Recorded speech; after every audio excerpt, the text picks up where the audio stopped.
It's obviously been a long time, what with the pandemic and stuff, and I've been over in the US playing quite a few times now, and I was meant to be over in April of 2020, and then we all know what happened there. Yeah. So to get back to the US, I was in New Jersey, New York, and then on to California as well. It was an amazing trip. So good to be back. New Jersey, New York, and then California. Man, all around the globe. Wow. Yeah, it was a cool one to tell my friends about back home and say, oh look, I'm not going to be on the grid for a little while. I'm off to the US, and they're like, oh, where you going? You going back to New York? And I'm like, yeah, I'm going to New York, but I'm also going to New Jersey and California. And they're like, whoa, that's mad. Like, it's just so nice to have the world back open in the way that we kind of knew it, and like have the opportunities to travel and share music and see friends and stuff again. And I don't think we can ever underestimate the power and the importance of that ever again after this pandemic, Oh, for sure, yeah. Yeah, it was a little trippy for me. I'd been hopping around episodes in your podcast, just picking up stories and stuff, just hopping around there. And then I thought to myself just yesterday, I thought, oh, I better hop to the end here. I hadn't listened to the most recent episode yet. I thought, oh, let's see where he left off last. And you and I had been messaging about how you were coming to New York, and in that episode you're talking about how you were planning to go out to New York. I thought, oh, here we go. Everything's syncing up now. Yeah, absolutely. I mean, we've not actually released an episode since September 2021, and the reason for that is basically because it was almost like a lockdown hobby for us. It was something that we started doing. So like my friend Ali, who does the podcast with me, he's been the sound man in my projects for like the last 12 years. We went to school together and stuff, and then we found ourselves in such an unusual position where he had nothing going on, I had nothing going on, and it was like, right, well, let's do something different. And I have to confess, I'm not a massive listener of podcasts. I've not really got into the trend of listening to them and stuff, but I said to Ali, look, I said maybe we should start one. And he was like, nah. And I said, well, look, we're doing nothing else. It's something that we can do from home. It's an opportunity for us to share our stories and whatnot. And that's basically what we did. And then obviously we had the opportunity to get guests on as well, which was just great. Some of them had really, really interesting life stories to tell. And then obviously as the world reopened in September 21, we found ourselves, we've done 52 episodes, one every week, and now we're back in a situation where we're flying from A to B, to both together and separately in different projects, and it's like, it's hard to sustain that. Sure. And so we've focused now most recently on doing some live events with like a live panel, and we had the most recent one of those last weekend in our hometown in Dundee, in Scotland. We've done two others. We did one in Edinburgh, we did one in New York, and it's amazing how that's grown as well, because something that we were recording literally in our homes, in our houses while locked up, has become something where sometimes laying on your couch, right? Yeah, absolutely. Just real casual. Yeah, laying on the couch, just chatting nonsense, and then suddenly you're out there with a live audience and a live panel up on stage with you, and actually some pretty prestigious guests up there. And I think it's really, really, it highlighted to me the difference between we can sit lying on the couch having a conversation, but that can be edited. Whereas when you're sat on a stage or stood on a stage with a live panel of prestigious guests, is like, you can't edit that. You've got to get it right. That's learning your sheet music beforehand versus someone looks at you and says, all right, now improvise a solo over the next 8 bars, right? Yeah, absolutely. Yeah, for sure.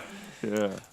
Well, how did this podcast start? What was your story behind this one? How did that come about? It also started during the pandemic. That's right. Close friend of mine had talked about, with myself and another bagpiping friend. The three of us had been playing pipes together for a few years. He'd been talking about wanting to do a bagpiping themed podcast, and he was always all about. It's a funny thing that here where I live in Utah, we felt like when we were kids learning pipes, there was this weird kind of tribalism between pipe bands. kind of this like we don't talk to each other. You know, if you go play with another band, you're a traitor kind of stuff. You know, it always felt a little weird. And he was always all about like, well, we should have friends everywhere. You know, we should all be one big happy family. You know, compete in the circle, but then be friends otherwise. You know.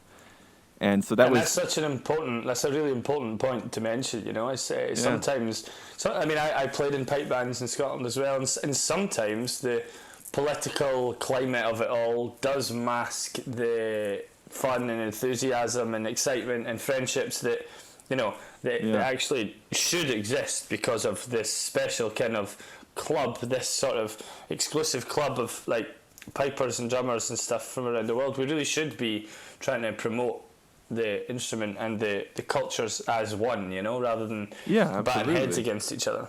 Yeah, and that was the sad thing that he felt like he'd been seeing, was that like a lot of friends, if for whatever reason, like even if their practice night didn't line up so they couldn't go to rehearsal or something, like rather than being able to go play with another band that would fit their sort of the chapter of life they were in, they just had to stop playing at all because of the weird politics, you know, the tribalism there. And so he was always like, oh, wouldn't a podcast be cool where we could all get to know each other and stuff like that? And so he actually passed away just like a few, maybe not even a year before the pandemic kind of got crazy. And so then sitting in the middle of the pandemic as well, you know, just kind of thinking like, well, shoot, let's do this, you know, for memory of him, you know, kind of, and then also like, because we can't see each other at the band hall, let's have conversations. You know, that's kind of how it got started. Oh man, what a shame! But good on you for, you know, running with this and doing it. What is the Celtic music scene like in Utah? Well, maybe I'm not the very best to say, you know, there might be stuff happening that I don't even know about, but we do have, we've got a decent number of competitive pipe bands, you know, and probably 3 or 4 Highland games where there's going to be a competition every year, and then maybe 1 or 2 others that, you know, are just for the bands to get together. And then there are, you know, there's a chapter of uilleann pipe enthusiasts, and, you know, there are sessions that are happening. I'd bet you've got 2 or 3 options every week across the state for a session on the weekend, you know. Wow, so yeah, it's certainly active enough, you know. Yeah, there's nothing, cool. That's for sure, yeah. Yeah, brilliant. I'll need to get myself across at some point. Man, you let me know if you ever have a reason to stop between New York and California. I'd love to love to meet you sometime and find some places to come play, yeah. Yeah, man, it'd be awesome. Well, listen, I was thinking maybe. Oh, actually, that was the reason I was going to ask you about what else to do with the all ears, you know, with Weir's World. You had mentioned doing a drive across America at some point. And that might be the opportunity to stop by in Utah if you can someday convince Allie to come and do the drive across America idea and hit some podcast episodes in every state or something. Huh? Yeah, that'd be awesome, man. That'd be so cool. It would be pretty time consuming and it'd be a difficult thing to put together, but man, it'd be awesome. Sometime when you can take a year off from everything else you're doing, huh? Yeah, exactly, yeah. Maybe 2056. There we go. There we go. You heard it here first. Yeah, 2056, we'll be looking forward to it. Well, hey man, I was thinking that maybe we could open up. So usually I come fading in on these episodes with just some drones, but I thought with this episode maybe we could come fading in on one of my very favorite, like, not that anybody's like forcing me to pick a favorite, of course, nor that your tunes need my endorsement, right? But if I had to pick a favorite track, Transformation Blues is probably my very favorite that I've heard from you at all. So how about we open with Transformation Blues? Yeah, spot on. I love that one. So, and you know, I would love to hear kind of like sort of like a biography run through, if you don't mind. Like, kind of tell me a little bit about where you grew up and how you grew up, and throughout that, sprinkle in at what point did you pick up the pipes, and also I want to know what were you listening to that led to this sort of bagpipey, punky, ska kind of sound that I feel like comes through real strong with Transformation Blues. Thanks, man. Well, so first of all, I grew up around Carnoustie and Dundee in Scotland, northeast Scotland. I was an incredibly shy young boy growing up, I quickly lost that when I picked up the pipes. I was gonna say, but you didn't play the flute or something. Huh? You went straight to the bagpipe. I was a painfully shy child actually, and but my mum's uncle, Jack Stewart, was a quite well-renowned piper in the local scene, and I guess around Scotland. He sadly passed a couple of years ago as well. We were around there one sort of Christmas, if I'm not mistaken. It was like 2001, and he had said, why don't you give the pipes a go? Why don't you give them a try? And I was like, yeah. Hey, there's not a musical bone in my body. I don't fancy it. It's not for me. So he didn't have like a reason to be saying that. He wasn't like, oh, this kid loves music. He just pulled that out of the air, huh? Nah, yeah, exactly, yeah. And it's like, nah. My parents are not pushy parents. That's really important to note. But they were like, why don't you have a go? And I was like, well, okay. And I went along, and I fell in love with it. Absolutely, like completely and entirely. And I heard an amazing quote from Rab Matheson a few years ago, and he was talking about how once you're hooked, it's like a disease that you can't shake. You can't get rid of it. And but the most positive of diseases, one that and I think I'm talking there about my my shyness as a child. Like that single moment, I guess you can trace back to then leading to all sorts of friendships being formed, all sorts of different, I don't know, just things making connections being made, and I guess everything stems from that. So 2002 I had started playing, and then it slowly led to me picking up other instruments. I now play guitar. I can sing a bit. I've certainly improved in that over the years. I picked up the whistle during the pandemic. I can try tune on lots of other bits. Ukulele, banjo, bass. I'm not horrendous on. It's all kind of stemmed from there. The Gleadhraich thing, that stemmed from high school. Well, my brother's our drummer, so obviously by default I have to know him. and then I'd sort of become friendly with Ross. He was the year above me at school, and it was sort of like we were doing some sort of charity stuff and that for different things at the school, and it was like, right, well, let's try and put something together, inspired by the classic. Like, I loved Gordon Duncan, I still do.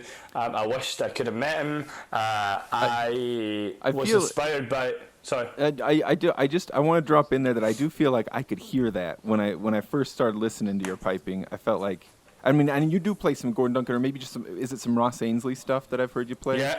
And of course that trickles through too, Ross being connected to Gordon too, but I do 100%. Feel like I feel like I could hear it, this guy loved Gordon Duncan, surely. Oh yeah, absolutely. And I think I would say 90% of people coming on your podcast will say, "Oh, Gordon Duncan." Who doesn't, right? Yeah, yeah. I mean, 100%. And so I found myself listening to those kind of pipe-related things. There was also the Red Hot Chili Peppers thing that was taken off, and I also, growing up, I haven't always listened to bagpipe music. I'm kind of most. If I'm putting on some music in the car or putting on some vinyls in the house, I listen to a lot of rock music, indie rock music. I was massively inspired by bands like the Libertines, Oasis.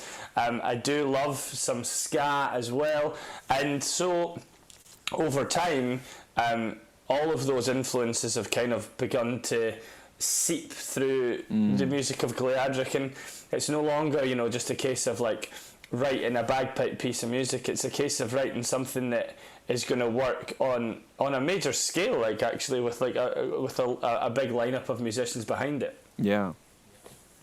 Yeah. How not to hop around too much, I'll pull you back in there, but how does that work for you? I mean, are you playing on a B flat chanter? Like, how do you because when you're composing, I know that you've got horns in there too in a lot of your arranging, and if you got a B flat instrument that might make it easier. But if you're if you're working with something, well, just tell me a little bit about that. How do you bring music together yourself? Yeah, so you're right. It's a B flat chanter that I'm playing. The G1 B flat chanter.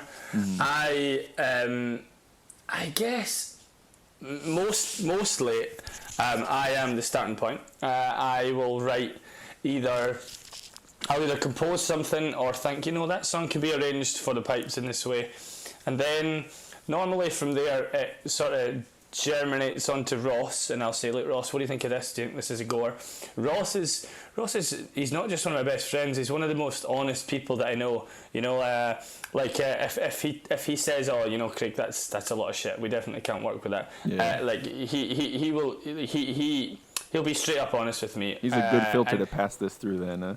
Absolutely. So once it gets through the Ross White filter, then we're on to the other guys, and we get ourselves together in the room, and we see if we can sort of beef it up, and how we can make each different piece of music unique, because ultimately there are lots of bagpipe acts out there, and which is great. There's a growing number of bagpipe related acts, but you want something that stands out from the crowd and it's quite unique as well, and I guess that's what we hope to achieve mostly with the stuff with Gleadhraich. Yeah, and that to be clear, so Ross was a friend in high school. He's the one who's playing guitar, and we hear a lot of vocals from him on your albums, right? Yeah, so Ross was a friend from school, and he plays guitar and some vocals as well on the records too. Yeah. Now Ross must be comfortable with the bagpipes at this point, right? I remember hearing at some point that your bass player didn't like pipes. Does he still not, or is that? No, he hates them. He hates them. Like, it's around. Huh? it's at the point where we have separate dressing rooms, just so that he doesn't have to listen to the tuning of the pipes. But I say he hates them. We use that as a bit of a fun joke to a point. He doesn't. He wouldn't. So he wouldn't choose to listen to them, I would say, is more of a fair reflection. Yeah. But obviously he loves being a part of the band, and we love having him. And so we make it work. We meet in the middle. We compromise for Graham. Yeah. It's fun. It's great though that so much great music infused with bagpipes can come from a group where even one of the members isn't super enthusiastic about bagpipes on their own. Yeah, and I think the thing is with the pipes is that they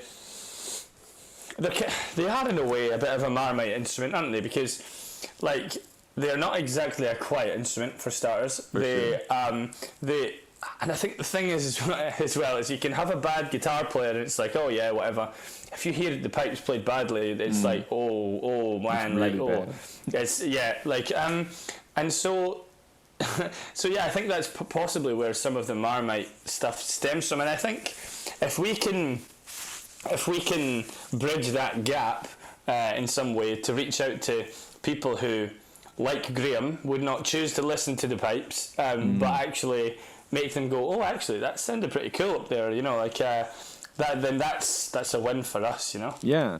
Well, and speaking of, I wondered if that is part of. I mean, you mentioned the Red Hot Chili Peppers. Honestly, the stuff I get most excited about listening to on your albums are your originals. But you have got some excellent, really well done, very classy covers. Maybe one we could pull in here is that maybe we could pull in a sample of "Take on Me." I really like that tune anyway, and so it's exciting to hear that one.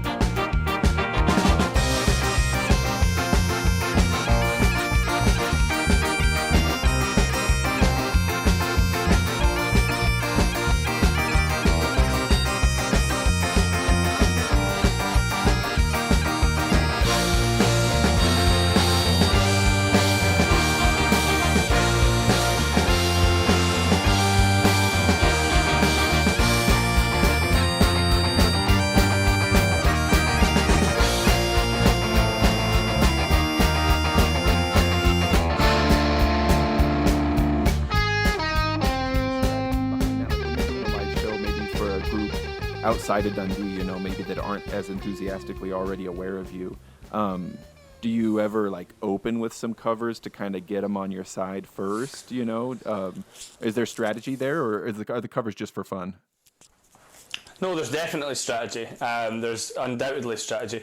We, over the years, when we've been structuring a set list, we kind of put it into 3 different categories and then sprinkle them through the set. So one is obviously the covers that have been arranged for the pipes. Mm-hmm. One is original bagpipe-led material that I've written, and the other is stuff that is vocal-led. Mm-hmm. And so we sprinkle that through the set for a couple of different reasons. One, so that if there are people like poor Graham who would not necessarily listen to the pipes, that the set is broken up so that, you know, there is a vocal element to it through the set that does break up the bagpipe led stuff. Give them some relief, huh? Yeah, exactly. And then also, yeah, like it's not everyone that would listen to a set of just original bagpipe led compositions, and so everything is strategically placed in our set list. Over the years, we have opened with different stuff. At the minute, it's usually Transformation Blues or I'm a Believer, because if you're not captured by the horn section at the start of Transformation Blues, then you ought to not be at our show in the first place. and then I'm a Believer is obviously so instant as well and well recognisable. Yeah. In terms of a closing segment of the show, it's at the moment, and for a little while now actually, it's been the big 1, 2, 3 of Take On Me, Rock Me Mama, and Livin' La Vida Loca. At the minute we're closing with Livin' La Vida Loca, but we've also closed our set with Take On Me. Those are kind of interchangeable. So to answer your question, yes, absolutely, there is a very clear sort of strategic approach to how we prepare a set list for our shows. Yeah. And when you're doing the covers, is that also following a similar, like when you're developing a cover, I mean, does it follow a similar path where you yourself specifically have thought, this could fit on pipes, and then you pass it over to Ross, and then you kind of beef it up? Well, I would say that's how we used to do it. In the early days of the band, it was like it all sort of came from me in that sense. But we have a much more much more democratic process, I suppose, to the approach of the covers these days, whereby, you know, it could be that someone when we're out, or someone in the group chat, or someone somewhere says, how about this? Why don't we try this? And then obviously from there, it's like down to me to see if we can manipulate it onto the pipes. It's sort of 50-50. Half of them sort of work in that scale, and half of them come really close but don't quite make it. Yeah. And it's quite frustrating sometimes in that sense. But Take On Me, for example, was one of Ross's. That came from Ross. Because I think there's a ska version, and maybe I've been too honest here. There's a ska version of Take On Me that was done by Real Big Fish. Yeah. And Ross loved that and was like, look, we could technically sort of steal that, but like have it led by the pipes. Yeah. And it was like, shit, yeah, we could, absolutely we could, and that is pretty much what we've done. So thanks to Real Big Fish for that. You did it well, so it's fine. However it comes about, because it's done well, that's what matters. Yeah, for sure. Yeah, no, I know that version, and I like that more than the original. Honestly, that's what I usually listen to, so I definitely can feel it. But that didn't, for me, as already a fan of Real Big Fish and a lover of ska, I definitely didn't hear that and go, "Hey, wait, they just stole this." You know, on the contrary, I thought, "Now this is delightful. I love this." You know. Brilliant. I think you're safe. That democratic process you mentioned, I remember you mentioning, it must have been on your podcast, that maybe it was back in your high school days, that initially you had like maybe a very strong sort of like idea of like regimental style piping, and it needed, you know, kind of that rigid, it must be this way, here's how we're going to do it. Do you feel like that had to break down over time for you to maintain the longevity that's got you to this point? You know, did it have to become democratic to survive? Yeah, if I'm being totally honest, I think that was me. Like, I think that I was obviously playing in pipe bands at that time that had obviously a regimental element to it. I was quite, how might I say, I reckon I was quite as much as I didn't think it was at the time, now upon reflection, I was quite closed-minded with my approach to music, and was like, and also because I was at that time the main driver behind the band. I was like, right, we got to rehearse at this time, we've got to be here at this time, we've got to do this, it's got to look like X, Y, and Z, and that, upon reflection, is really a closed-minded way of approaching music and I suppose life in general. And as I've grown as a human, and as I've grown as a musician, that has, as you say, that's faded, and that's we've sort of eaten away at that, and actually it's almost like anything goes now. So yeah, absolutely, that had to fade, that had to go, and actually it's quite nice to look back and see how much you have grown, both as a human and as a musician as well, over that period of time, Yeah, absolutely. And also the pandemic gave us such a rich opportunity to do that, actually, to stop and reflect and to take stock of where we've been in our lives and where we're going and what we want to do and who we are, and Yeah, how did the timing of Rewritten work? Were you guys recording that during the pandemic, or had you done I feel like that released like during the months of the pandemic, but also there is this weird time warp with the pandemic too. So maybe I'm, my brain, it's like, was that 100 years ago or 2 years ago or what? No, that came out in 2019. Okay. So it was just a bit before the pandemic. The timing of the pandemic was atrocious. I mean, it wasn't great for anyone, but it was atrocious for us in the sense that we released that in 2019, and then the intention was to go full pelt in 2020 with our 10th anniversary year celebrations. Yeah. We had a few things lined up, and we had a massive Dundee homecoming show, which was all set and had been planned for like 18 months and whatnot, and then boom, like literally the week of that show, that big homecoming show, everything shut down, and it was like we were one of the first events in our area to be canned, and we eventually did the show in March this year. And we started off the show with a massive sort of montage, looking back over the last 2 years, but the whole show kicked off with the phone call, or like a sort of acted out version of the phone call saying, look, we're going to have to cancel this, like this isn't cool, let's aim for October, let's do this in October. And it was like, no one could have predicted that the world would shut down for as long as it did, and fortunately we obviously got to play that big homecoming show in Dundee in March, which was always going to be an emotional show, but the emotions were hugely heightened by the fact that of what had all gone before, Yeah. That, and it makes me think of that track "Where I'm From," from the album "Where We're From." By the way, does that album name "Where We're From" was that at all be picked because of the homophone Weir, like your last name, Weir, where we're from, Weir, you and your brother? Do you know, I'd love to say yeah, it was, but no one's ever mentioned that before. But yeah, it's a good shout. That it wasn't named after that. Lucky happenstance, huh? Yeah, exactly. Well, I guess it was kind of like Where I'm From is such a centre point of that record, and it was like, where I'm from doesn't reflect the fact that we're a band, so where we're from felt like it fitted a bit better. That's all. That's all. Well, just I love. I'm kind of imagining that the feelings around that big homecoming show that you just did. Just I feel like throughout your work there is sort of like a strong thread of like travel in a way. Like kind of discovering, going out, but also like talking about where I'm from, where we're from, kind of like this sort of like love of home throughout as well. In fact, I didn't know I only 2-3 days ago listened to the podcast episode where you talked about the story behind your tune Highland Road. But I had been imagining that Highland Road must have been a road through the Highlands, not a place in Canada, but that track where I'm from, maybe I'll play some of that. But I'll never forget where I'm from.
where I'm from. No, I'll never forget where I'm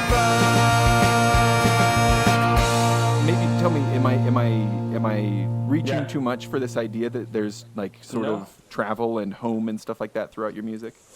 No, it's a really interesting point that you raised there. I think that, so first of all, where we're from was a key piece in our homecoming show as well. In fact, we were backed for that track by a 50-piece choir, which was incredible. Wow. I have to say, like when I was when I was initially sent the arrangement from the choir, like I cried because it was so powerful. Like it's unbelievable. To go back to your question, yes, absolutely. I think travel inspires me a lot.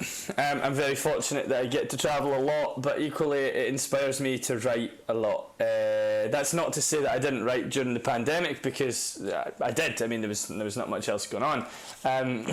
But yes, so you've got where I'm from, which actually coincidentally is another of Ross's pieces, through to Highland Road and everything in between. There's California Calling. There is Lost in Guangzhou. Lost in Guangzhou. There's travel inspires me, and there's also other references through other songs and other pieces of music from other trips and whatnot. I mean, the Highland Road is a piece that I'm especially proud of, because I guess when people listen to it, as you've just expressed, they don't ever imagine that the Highland Road is in Canada. No. They just naturally assume that that it's in Scotland, and you know, that was a massive piece for me in terms of getting all the guests on board, in terms of the process of writing that, in terms of how it was received. I mean, that piece in particular gave me my highest musical chart position. It charted at number 11 in Japan, which is insane because I've never even been to Japan. And you can say you're big in Japan. It's awesome. I'm big in Japan. The Highland Road is a piece that seems to connect with lots of people. I mean, I was out in... we started off this conversation, James, where obviously we were talking there about how I was just in the US, and people knew the words. Like, people were singing along, and it was quite... People over here are always like, the Highland Road, the Highland Road.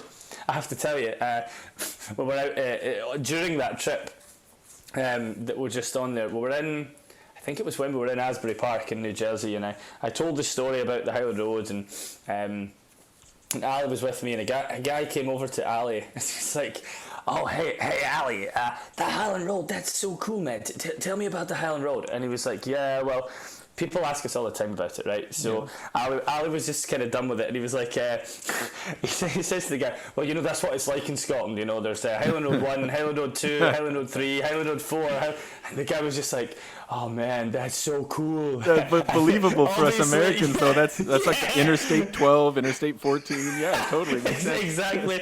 We found it so funny that we had this guy believing that every street in Scotland was named Highland Road 1, Highland Road 2. Of course, that'll be the north-south roads, right? The east-west roads are Lowland Road 1, Lowland Road 2, right? Exactly. So if that gentleman happens to be listening, apologies for leading you down the garden path. Amazing. That's great. I really like that. I guess I'd forgotten actually until just now as you were talking. It's actually, is it technically a Cabalistic Cavalry song? Yes. I'd put it in my list of tunes that I wanted to talk to you about, though. I'd kind of forgotten about that. So maybe tell me about that. Why do you have two bands? How did that happen? Yes, so the two band thing is an interesting question. That I had found myself over the years writing a lot of bagpipe led music, but lyrics were not really my thing. I enjoy listening to good lyrics, obviously. Like words are hugely important, and how you convey them, etc., can have such an influence on people, and it can be an incredibly cathartic kind of process as well. But I didn't find myself very good at it, or so I thought. And then I was in Maxville, Glengarry for the North American Championships that year, and I was guesting with the guys in the Mariner's Curse, who are now good friends of mine, and obviously had that moment where I was inspired by the Highland Road, and it felt like I was at home, despite the fact that I was so far away from home, and it was my first time in Canada, and it was quite a moving experience in general. And then my friend Chris, who I was staying with at the time, I was like, man, like this is blowing my mind today. Like, I think we ought to write some music and stuff to go alongside this. Now, Chris is an amazing poet. He's like an absolute wordsmith, and he sent me this sort of poem, this sort of piece, and he was like, here's something that like I've written based on what you said. Like, let's feel free to do whatever you wish with it. So I chopped and changed some lines and put my own stamp on it and stuff, and then that basically became the Highland Road. I took the piece to Ross, and we had something of a musical disagreement, and he was like, nah, I don't feel like this is a Gleadhraich piece. And I was like, I do, but okay. And it sort of left me reflecting, and like, I need to do something with this piece. There is some magic in this piece somewhere. Like, this has to be put out there. And it was like, well, okay, let's start another project. And so I released it with the Cavalry. Obviously had a whole range of guests on it, which meant that it was given a bit of a splash in the media, and that resulted in a great starting point for the Cabalistic Cavalry project because of all that going alongside it. Yeah. Moving forward, I have to say that the Cabalistic Cavalry, that's the only piece in the Cabalistic Cavalry set, I would say, or maybe Fate or Form, that could actually be a Gleadhraich piece. And the Cabalistic Cavalry stuff is mainly, I would say, indie folk rock for the most part. Quite different from anything that Gleadhraich has. I mean, Ross was right when you now listen to any of the other stuff with the Cavalry, but ironically, we do on occasion now play the Highland Road with Gleadhraich live. Yeah. So it's an interesting one, and I guess it was the start of me finding my feet lyrically, that piece, and the opportunities to play guitar stuff and experiment with different musical ideas has been great with the Cavalry. But I think aside from the Highland Road, the two bands are quite distinctively separate. Yeah.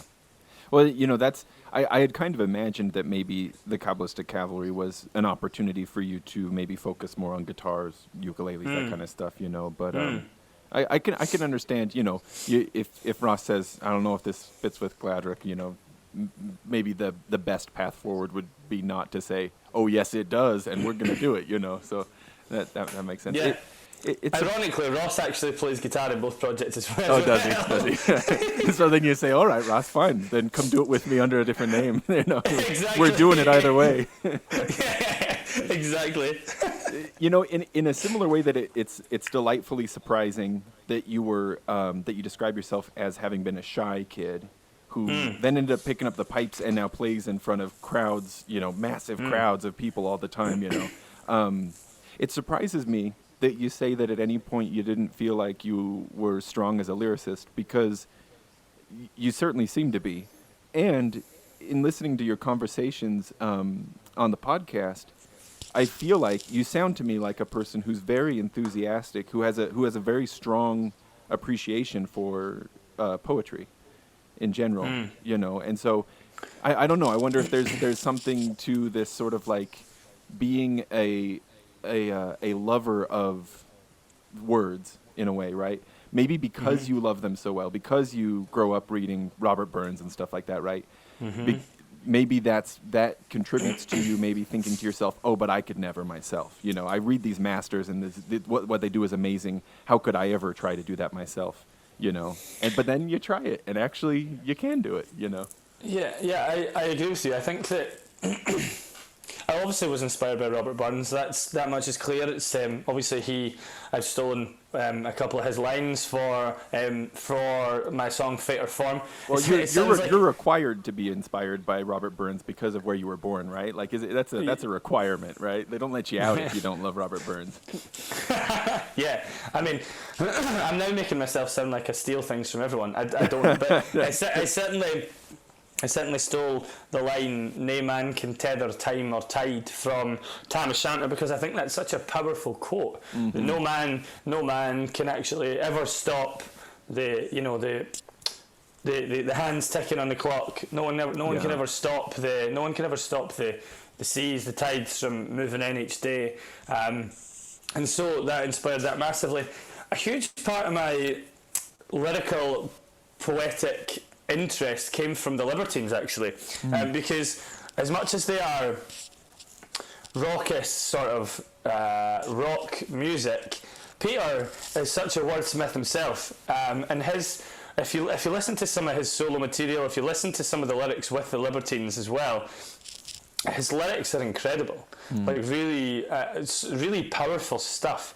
And obviously he grew up listening to, or like reading works from, like say George Orwell, Hunter S. Thompson, etc., who, as poets were like some sort of, I don't know, heroes, iconic sort of status in terms of what they produced. So I would say that a lot of my lyrical interest and inspiration came from his work, actually. And obviously over the years, like, I've had the opportunity to then go out and guest with him and with the Libertines, and he returned the favour on the Highland Road and stuff. So I think that there's I also think that while the pipe stuff is great, you can convey a message in a different way lyrically as well, and so both are equally. Don't get me wrong, lots of bagpipe pieces can be incredibly moving without lyrics. There is absolutely no doubt about that. And it's so powerful that the instrument has that hold over people. But I think you can convey something different with lyrical content, and I would say that as much as you touched upon the idea that you think that I am quite good lyrically, I think that I'm still on the path to finding my sort of ultimate goal and where I want to go lyrically. Well, and maybe that's exactly how it should be, right? Maybe if you thought to yourself that you'd arrived, then maybe your lyrics wouldn't be quite so good as they are. So. And the thing is, maybe you never get there. Maybe you actually never get there. Maybe you're always searching for that sort of end point, Yeah, absolutely. I think it was, let's see, was it Double Standards, the tune that, was that, help me out, was that the one that you got some Mason's Apron into? Or was that? No, that's Transformation Blues. Oh, it was. That's right. I couldn't remember which one. Yeah, so Transformation Blues moves from the section that is called Transformation that I wrote, and then when it breaks down, it heads into the Mason's Apron. Yeah, I love what you did with the Mason's Apron there. That was excellent. Thanks, man. But maybe tell me a little bit about Double Standards, because as I was listening to Double Standards kind of on repeat while I was on a flight coming back from Arizona, I was thinking to myself, like, how much competition piping did this guy do?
So maybe back up a little bit in your story and tell me about, was it your mother's uncle who taught you to play, or did that just get you started and you went and found somebody else to teach you?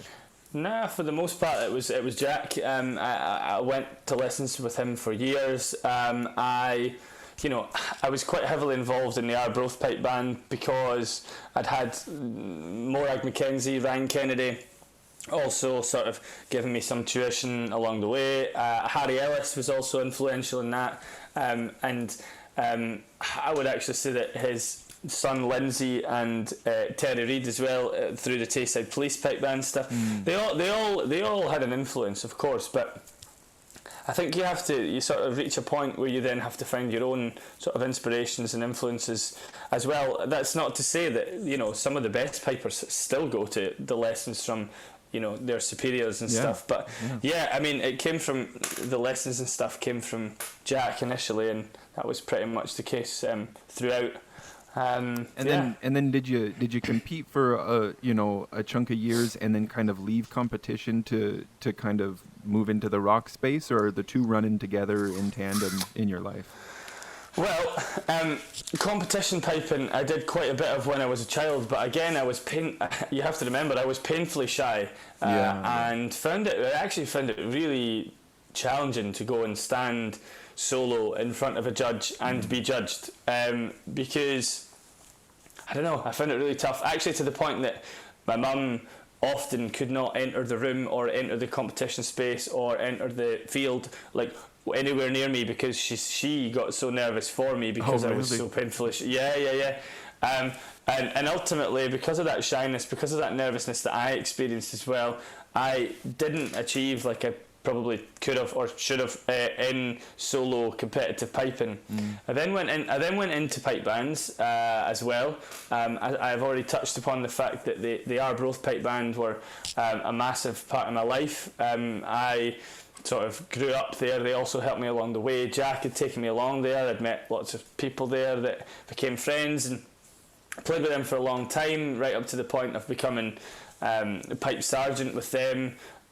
We had some success in the grade 4 and 3 sort of categories. I moved on to the Tayside Police pipe band in grade 1, and then they sadly folded because of lots of different things, but mainly the police restructuring in Scotland, which was a real shame because the Tayside Police were a great band for our local area.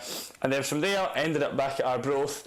But I would say that when I ended up back at Arbroath, the challenge for me was the fact that Gleadhraich stuff was rising. We were getting a lot more bookings, we were getting a lot more interest, and ultimately pipe band season clashes completely and entirely with festival season for other bands, and thus I had to make a conscious decision to stop playing in pipe bands in order to basically push and promote what we do as a band, because my feeling was that we should take on every opportunity to promote our music for as long and as far flung as we can, because ultimately pipe bands will always be there. And I don't doubt that at some point in my future I will return to pipe bands and the pipe band scene. But for now, obviously, the main focus is, those festivals and stuff through the summer, which are obviously amazing. Festivals are a very, very special thing to be a part of and to perform at. And I am wholly, I think, justified in my decision yes, you are. To do that. Yeah, I don't think anyone's second guess you at this point for sure. And listen, Craig, if for whatever reason you decide you want a nice, quiet, high desert retirement in Utah a few decades from now, I know a few pipe bands that would be more than happy to welcome you in.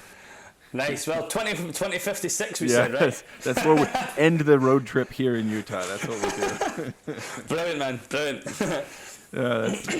So do you feel like right now, do you still feel like in your mind you're calling back on those competition medleys and stuff for any of the inspiration when you're sitting down to write a new piece, or do you feel like you're very much in a different headspace right now when you're making music? I would say that initially there was a lot of influence from pipe bands and stuff. Yeah. You touched upon the Mason's Apron, which obviously forms a significant part in many pipe bands, medleys and stuff, or at least in concept pieces. I would say that previously, yes, there was a lot of pipe band medley inspiration, etc.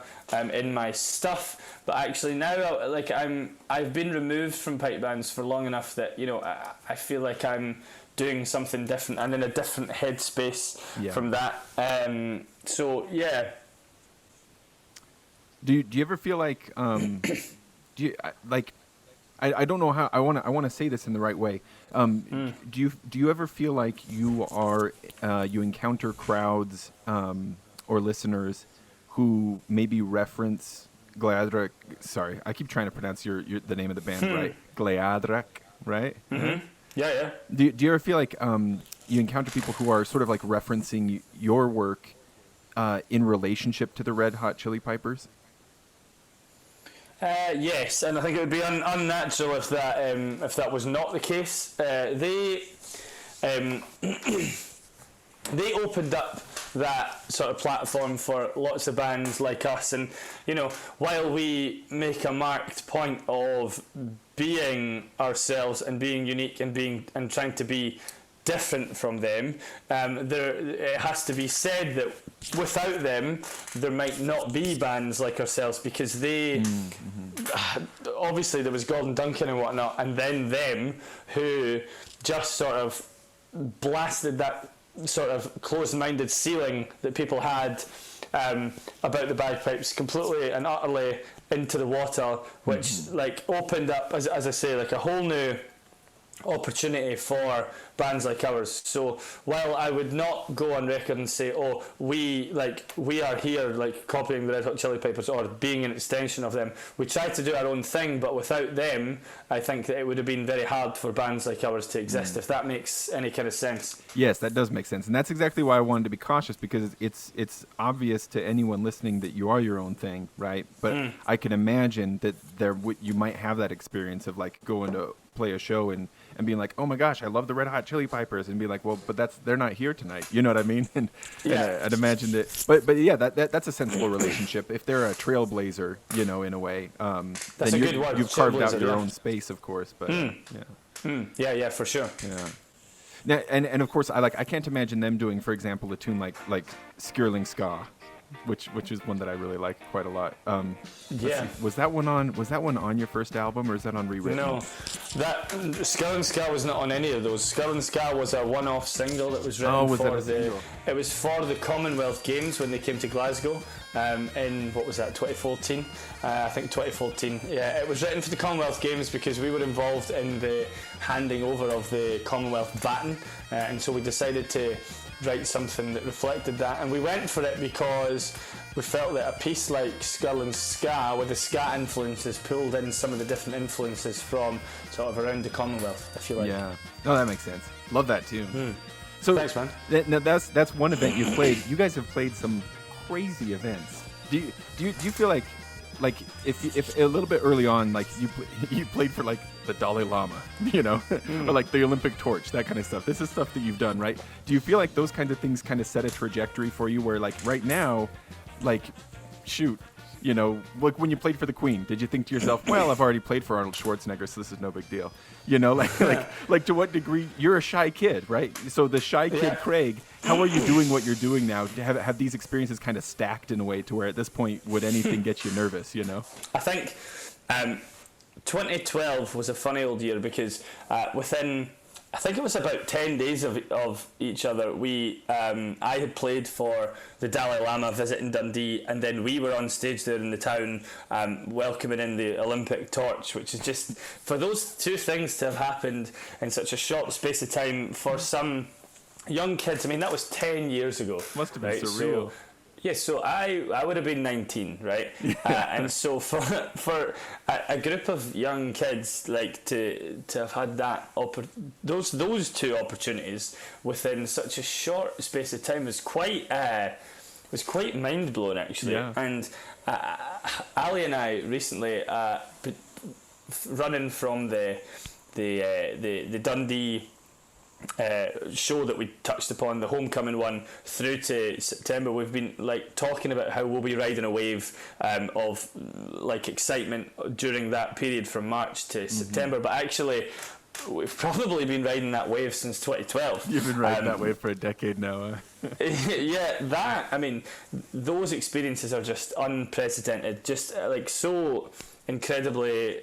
We're just so incredibly fortunate and lucky and grateful to have had those opportunities and experiences. To go back to your second point, I don't think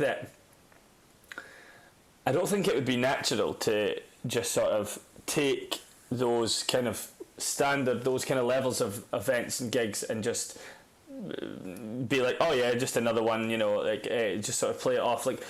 When those sort of events, when those sort of scale of events or experiences or whatnot sort of come our way, whether it's a phone call, whether it's an email, whatever it is, there is still absolutely that buzz of, oh wow, like this is going to be, huh?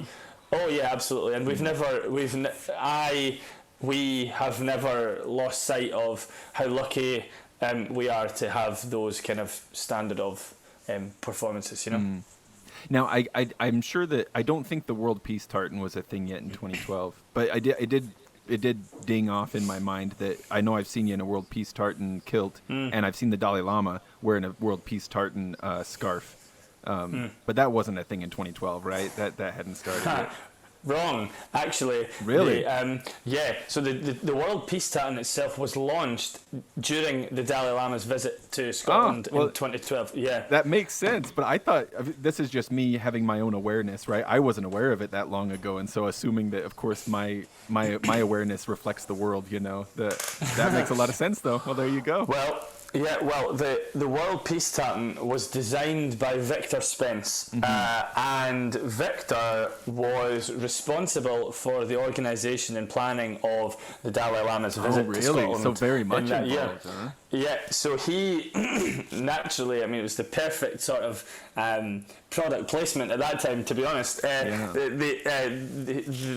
opportunity was taken to have the Dalai Lama wear the World Peace Tartan during that visit to Scotland, and thus that was the launch of that tartan at that point. Yeah. Well, there you go. It's a lovely tartan. I do like it a lot. And a lovely vision behind it, too, of course. Yeah, absolutely. It's a beautiful tartan, and I'm obviously privileged to be an ambassador for that as well. Yeah, what does that entail for you? Do you just try to wear it now and again and talk about it, or do they have you do events, or what does that mean to be an ambassador for the World Peace Tartan? Well, I suppose it's first of all increasing awareness of its existence, increasing awareness of its message, which obviously is wholly associated with world peace, and each of the colours in the tartan have different significance and relevance to it, which is amazing. I obviously have opportunities to play at lots of different events around the world, and those particularly that have peace connotations, I tend to wear the World Peace Tartan for. I have to say that I am one thing that's been challenging of late is increasing my ambassadorial roles, which means that people are always like, oh, you're going to wear my kilt today, you're going to wear this here, you're going to wear that there, and it's but it's just a privilege to obviously be representing all of them, and the world peace is such an important message to get out there 100%. Yeah. Especially at a time when you've got a terrible situation going on in Ukraine, and you can't forget some of the other things that are going on in Palestine and whatnot as well. Yeah, absolutely. Your path, Craig, seems to me to have been just wonderfully random. The prison inmate, pen pals, a chance meeting in a urinal. All these things leading to shows and connections and stuff. Do you feel like right now, the 10-year mark feels like a great spot for it, and that, you've been doing it. Right now, when you look back, over this trajectory, in spite of having lived all of this, does it ever feel disorienting to you? How is this happening? Yes. I've had it said to me lots of times over the years that I have the gift of the gab, and having not spoken for most of my childhood, I think I'm making up for it now. You're making up for it. I love connecting with people. I love talking with people. I love, and that certainly helps me because people enjoy a good conversation and like an opportunity to network. Do I find it disorienting? Yes, 100%. I mean, I've touched upon already the fact that the pandemic has meant that everyone had that opportunity to stop and go, okay, wow, this has happened, this is nuts, this is mind-blowing. But actually, heaven forbid this happen, and we don't want it to happen 100%, but if there were to be another pandemic now and everything's shut back down again, I think that it'd be the same sort of feeling based upon the last 9 months, because you haven't wasted time, huh? Everything that's happened for me and us in the last 8 to 9 months has been equally mind-blowing. You know, there was a point that, naturally, I'm sure lots of musicians thought this, that there was a point during all of it that you were sat in the house thinking, will the world ever be as it was again? Like, will we ever get back to playing events on this scale? Will we ever get back to doing those things, or is that done? Is that chapter finished and we move on? But obviously I've been incredibly fortunate that that's not happened, and that everything's just blown up and been just as crazy and mental ever since. But it's great, and I love it, and we love it, and it's it is incredibly disorienting though. Yeah. Well, let me just really strongly recommend anybody listening, if you haven't already checked out Craig's podcast, it's just chock full of awesome stories, and the relationship that you have with Ali and with your guests, comes through. I feel like I, in contrast to yourself, am an enthusiastic podcast connoisseur and have been for years. And for me, what I love about the sort of like the magic of entering into a conversation is that when there's chemistry between, when the two hosts are friends and they have a history, they could be talking about anything, and I would love listening, just because there's something magic about that, and it's achieved in this show. So there will be a link in the show notes below here if you want to go check that show out. It's a good one. Thank you. I mean, the thing with the podcast is that when our friends listened to it during the pandemic, they said it felt like they were just sat in the pub with Ali and I, and that we were just sort of bouncing off of each other as naturally as we would do. Like most of that, like obviously we made notes on what we wanted to ask our guests and where we wanted the show to go, but it was by no means scripted. So much of that was just like off the cuff, like chatting as we went, and just sort of sharing memories and stories. And what I am proud of though with the podcast is how we tackled a whole range of societal issues, from mental health to addiction to body confidence, and lots of different powerful societal messages. Those were so surprising to me, but so well handled. Thanks, man. I mean, it kind of, again, when we reflect on that journey with the podcast, to have managed to cover so many societal issues, and for the podcast to have been so widely listened to. I mean, at this point, I think on the day of recording here, we have charted in the top 200 podcasts in 19 different countries today, which is just staggering, to be honest with you. What was it? Was it Afghanistan? Did it pop it up? Yes, we hit number one in Afghanistan on the week of the Taliban resurgence. Don't ask me how that happened. I don't know, but it's just another random happenstance that has occurred in our lives. Man. Well, that's I couldn't be happier for you. It's just awesome. I wouldn't have expected someone who's a really great musician isn't always going to be also a great conversationalist, Yeah, sure. But your podcast could exist all by itself, and it's a great thing all by itself, And so your music is a great thing, the podcast is a great thing, and I feel like listeners listening to the two probably are getting just a wonderful experience getting it all together, Yeah, I hope so, because I mean, ultimately that's another thing about the podcast, that we wanted to sort of share some of those behind the scenes sort of, and give people a backstage angle of some of the mad things that have happened, and I hope that we've managed to capture that, Oh yeah, for sure. That's been a delightful part. Yeah, hearing the story of Highland Road, for example, especially there where I already had a conception in my head of what this song, where it came from and what it was about, and so to have that turned upside down and find out this other story it's a lot of fun. And I think it's important that people know that, for example, because at the time when it was released, everyone was like, "Well, this is just an independence anthem for Scotland." Obviously, and I'm like, hold on a minute. No, it's not. There is no political connotation to the piece at all. Yeah. It's a travel story, you know. Yeah. Well, Craig, I've kept you for an hour, and I don't want to squander my time with a big star guest, but I also don't want to take up your whole weekend. Are there any tracks from your albums or singles that you would like to hit upon a bit before we draw to hopefully a graceful close? Oh man, I mean, I could tell stories about any of them, to be honest with you. Of course. Yeah, I mean, if there's any, are there any others that you want to mention that you think, oh, well, tell me about this one? I did feel like Summer Rain would be a lovely closer, if that feels like a good closer to you. Yeah, I mean, Summer Rain.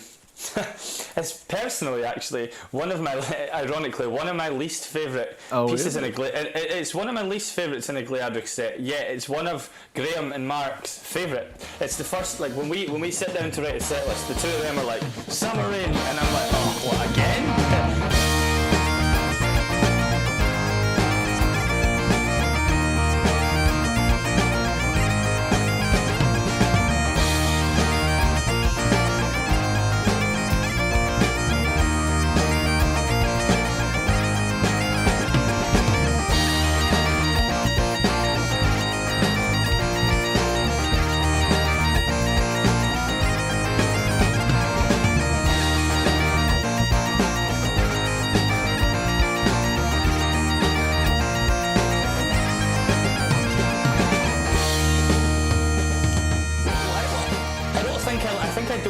Because it feels now, upon reflection, like it's quite throwaway.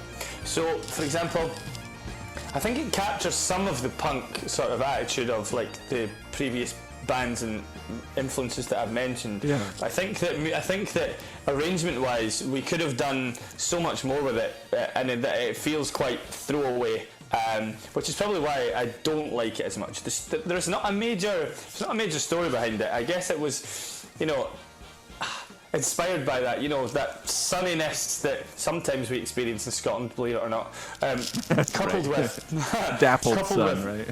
Yeah, that sort of idea of like sunshine and the rain coming down and like, I don't know, it sounds really cliched. And well, hey, let's pick a different one then. Well, what I will say is there was a festival in Germany that we played, and we opened with Summer Rain, and it was nice and sunny when we walked out. And the second that we kicked into Summer Rain, it started raining. It was like, what? Like they're trying to shut you down.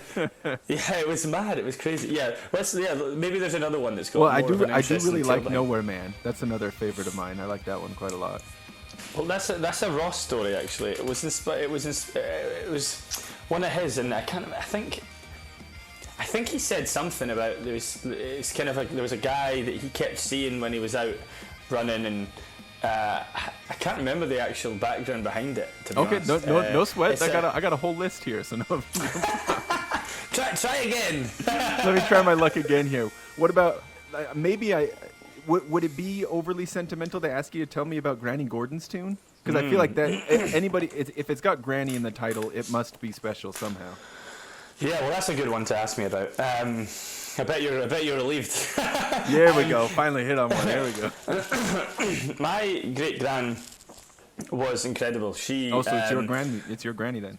My great gran, yeah. My great gran, yeah. She.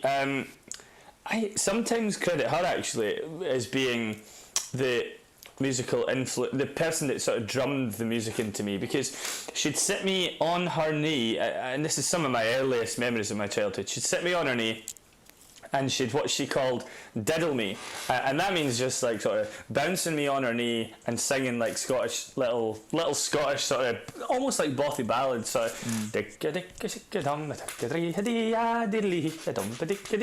sounds like nonsense, but she did that to me from a very, very young age, and actually I've been quite intrigued by some of the research behind how that can influence someone musically, and there is absolutely a correlation between, being exposed to music like that from a young age to actually, experiencing a talent for music.